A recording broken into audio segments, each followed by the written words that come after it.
have started to get consistency from their quarterback and consistency from their offensive line.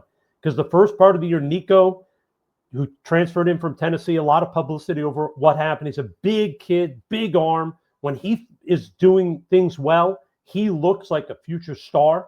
But the first 2 or 3 weeks of the season, that offensive line was really struggling. He was losing patience in the pocket. He was making awful decisions, missing receivers. But over the last month, Cortland Ford, their left tackle, Ruben Unje, their right tackle, Garrett DeGorio, who was a former offensive tackle, now he's playing right guard. Those three guys, those three seniors have Big really body. big, huge body guys. All of them 6'5" plus, 2 of them over 6'6". These guys have stabilized that offensive line. And I think when you look at these guys, you're talking about 3 legit, in my opinion, NFL prospects. Now, we're not talking about first round type guys. We're talking day 3 type guys. But the DeGorio guy who had played tackle, now he's playing guard, which I think is helping him because I think NFL teams can now look at him and say, okay, we weren't sure about you at tackle. We thought you had a chance, but now we're seeing you at guard. Now we know you can be that emergency guy in game day. Worst case, you can be the 3rd tackle, the 4th guard. That gives him a great versatility grade. Then you look at the tackles. Cortland Ford sort of coming out of nowhere. Ruben and OJ. These guys have done a really good job of sort of building up and becoming those tackles they need, which has made Nico much more consistent. Their tight end is a really good football player, Hudson Habermehl, over 6'6", 250 pounds, underrated athlete. This kid's smooth. He can run. He catches the ball well. There's something about this kid that I really like. When you watch him, he's got a unique ability to get separation versus guys that are faster than him. He's got just that feel, that it. Jalen Berger, their running back, really good football player, started to come on the past few weeks. And this receiver, I'm going to screw up his name, Titus Moko Atimala. Yeah, he's come on strong. He really has. For a guy that I think a month ago, people were like, is he ever going to be the guy? He has started to come on and be the guy. I mean, he's really made some big strides. So when you look offensively, they've got a lot of guys who before the season were not highly regarded prospects. They were probably free agent types at best.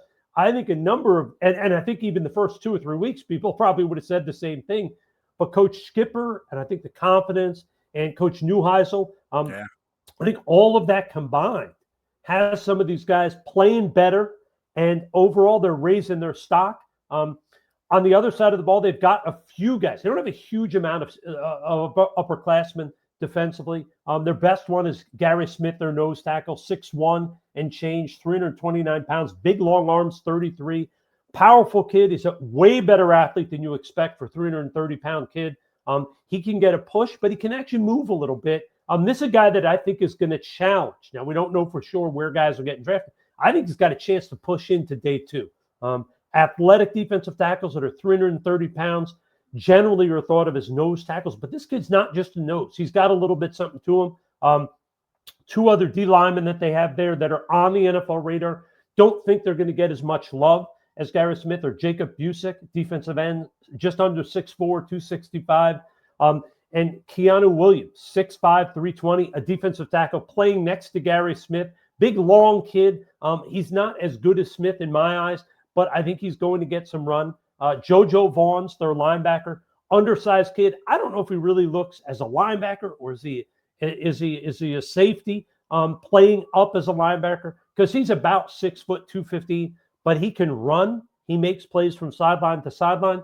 And then their free safety, Key Lawrence, over 6 foot, 180 pounds, doesn't look real big on film, but he has range. He's always around the ball, seems to have a nose for what's going on.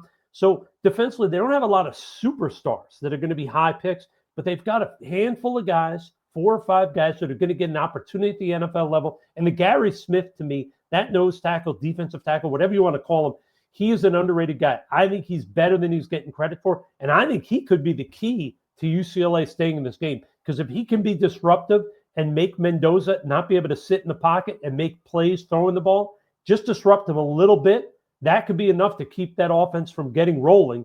And if they're not rolling, this can be a close game.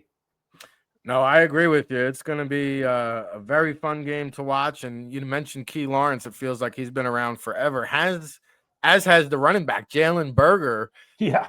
out of Brick City, New Jersey. This guy was supposed to be the next big deal, New Jersey to Wisconsin running back, kind of flashed there his freshman year, transfers to Michigan State, I think endured a few injuries, got lost in the mix. I think he's a sixth-year senior at 6 foot, 220 pounds. He's come on for UCLA, Jerry Newhouse making use of him. And then you mentioned Nico Imalavava.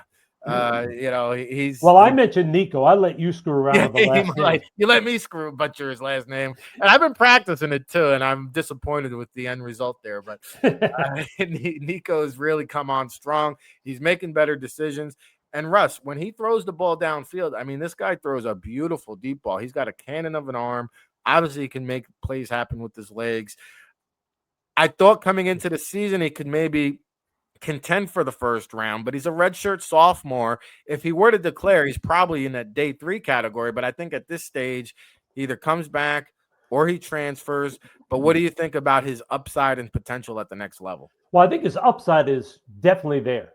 There's no question. If he's smart, and trust me, I'm not trying to tell a kid what to do. He's got to make his own decisions. Every family's different. But unlike a lot of quarterbacks and a lot of players who say get in the NFL as soon as you can to get working towards that second contract, for a quarterback, there's always a risk there. And the reason I say that is for quarterbacks, every year teams are desperately searching. And if you get in the NFL and you're either a late round pick or a PFA and they stick you on the practice squad and you're the third guy for a year, and the next year they happen to find a guy, they bring him in. If you haven't developed much, you're out. And there's a good chance you're not going to get another shot. Whereas stay another year, improve. That this kid's got the physical tools that if he can just make slight improvements, all of a sudden he may not ever get to be a first-round guy. Could, but I'm just saying, even if he doesn't, even if he only gets to that 4th round, 5th round type area, gets picked, then when you get drafted, there's a different willingness to develop. Teams are willing to spend a little more time, keep you as a third or a practice squad guy for 2 or 3 years. And this kid's got the tools that I think with continued coaching in the college ranks, then coaching in the NFL, there's something there. Because you mentioned the deep ball. He's a big kid.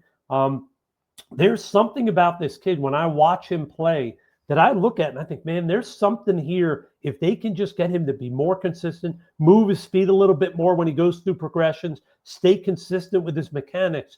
If I were him and I was trying to help recommend to him, I would stay right where he is as long as the staff stays the same. I would stay there, keep the continuity, be prepared for next year. And next year, I think he could really explode onto the scene because, and I'm not trying to say he's going to be a first rounder, but when you look at a player like Carson Beck, when you look at the kid Mendoza, are you telling me that Mendoza and Beck physically are so far superior? No.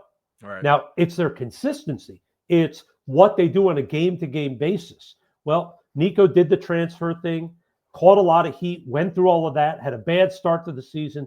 He's doing well now. Why not have a season of off-season of calmness, stay there, work with the coaches, get better, and next year he can explode because of the consistency, take a deep breath, and I think he will be a far higher pick going into the NFL. I agree, and consistency is key. And, whenever he does declare, you're going to have an interesting war room debate because there's going to be a QB coach, an offensive coordinator that's going to say, hey, give me that guy.